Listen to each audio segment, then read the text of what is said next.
This is Pick 6 presented by KFAN, where we answer your fan questions. And who better to answer them than the Vikings beat writers with training camp right around the corner. Let's get to question number 1. It's from Brady. He asks, should we expect the Vikings defense to take a major step up from last season despite how the players haven't changed all that much? Purple Insider's Matthew Collar here with the answer. Well, Brady, I actually think that the roster has turned over maybe more than you realize because the offseason was kind of a slow burn, but we saw the exits of Dalvin Tomlinson, Eric Kendricks, and Patrick Peterson, which has really opened up the door for a lot of young players and a lot of opportunities. But to your question of whether they'll step up, I think that they will be improved because of Brian Flores. Last year, the Vikings did not have a very aggressive defense, and I think that it cost them in a lot of games where teams were able to kind of dink and dunk their way all over the field, and there wasn't much of a blitzing presence. And this year with Brian Flores, you're not going to find a more aggressive coach. You're not going to find a guy who loves to dial up those blitzes more. So we could see kind of the return of a lot more Harrison Smith, the old hitman, big plays that we've seen over the years. But I'm really, really interested to see how these young cornerbacks work with Brian Flores. He's had a lot of success in his career with cornerbacks. They're going to be asked to play a lot of man coverage. They're going to be chasing quarterbacks sometimes. And I think that they have a chance to be better. It's a very difficult quarterback schedule that could hold back some of their numbers, but I think it's going to be a smarter process and very interesting to see which young players take that big step forward, and maybe you're going to be here for many years to come. Thanks, Matthew. The pass rush is definitely a question mark as we head into camp, especially when it comes to this next question. This one is from Get Quackin'. He wants to know, what are the chances a Danielle Hunter extension is in the works? The Star Tribune's Ben Gessling answers this one.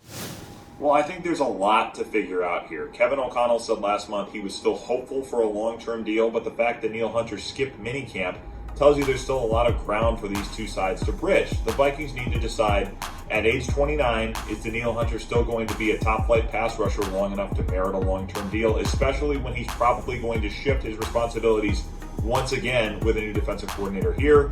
Danielle Hunter has to decide, do I want to spend the rest of my prime in Minnesota or am I ready for a fresh start? So I think there's quite a bit yet to get figured out before these two sides would come to terms. I think there's still a chance it happens, but I think a lot of things have to get determined before a deal is going to be done and Danielle Hunter is back in Minnesota for the long term. Thanks, Ben. Let's move on to question number 3, and we'll switch it to the offensive side of things. This is a question from Andrew. Will the offense take another step under KOC, as this will be the first time Kirk in purple will have the same offensive coordinator and offensive head coach? Senior editor with Vikings.com, Craig Peters, takes this one. Hey Andrew, this is Craig Peters, and you can count me in with the group that thinks that the Vikings offense will take another step forward this season in its second year with the same play caller in Kirk's ear, the continuation of the relationship with players like JJ, KJ, and TJ, and then the question marks they do have to answer are the production that they did receive from Adam Thielen and Dalvin Cook, but I know that Kevin O'Connell and offensive coordinator Wes Phillips have a great plan, and they know how to get these guys open. Throw in rookie Jordan Addison, and we'll really see some exciting things, I think. Thanks, Craig. And the offense will only go as far as the run game, and that is what our next question is about. Question 4 is from Russ. On a percentage basis, how will the playing time be divided for the halfbacks? Alexander Madison, Ty Chandler, Kene Nwangwu, Dwayne McBride, and a big thank you. Appreciate the question, Russ. Will Regatz from SI.com will answer this one. With Dalvin Cook gone, Alexander Madison is going to be the Vikings' #1 running back this season. But I don't think he'll quite be that same level of 3-down workhorse that Cook was, so you'll see some of the other backs factor into the mix as well. Ty Chandler, a 5th-round pick last year, I think emerges as the #2 guy, the primary change of pace and passing down complement. And then over the course of the season, I think rookie Dwayne McBride has a real chance to carve out a role for himself as well. Percentage-wise, I'd go Madison getting about 65% of the reps, Chandler 25, McBride 10, and Kene Nwangwu remaining as the kick returner primarily. Appreciate the answer, Will. Now, it wouldn't be a pick 6 without a question about Justin Jefferson. And this next one is from the Magic Skull Bus. He wants to know, can JJ pass 2,000 yards this season? Well, we want to see it, But Dane Mizutani from Pioneer Press gives us his prediction for this question. What's going on, everyone? Snuck back home to Hawaii before training camp at the top of Diamond Head right now. Pretty nice views. Do I think JJ can get to 2,000 yards this year? I think it's going to be pretty tough for him. You got TJ Hawkinson with a full season now. Jordan Addison obviously in the first round. KJ Osborne coming into his own. JJ is the best receiver in the league, bar none. It's not close. I just think there's too many mouths to feed in this offense at this point. You look at everything this offense can do, the weapons they have, the attention Justin Jefferson's going to garner on a nightly basis, on a daily basis. It's going to be tough for him to get to 2,000. That doesn't mean he's not the best receiver in the league. He certainly is. I just think 2,000 is going to be pretty tough. Thanks, Dane, and super jealous of that view. Wow, that was amazing.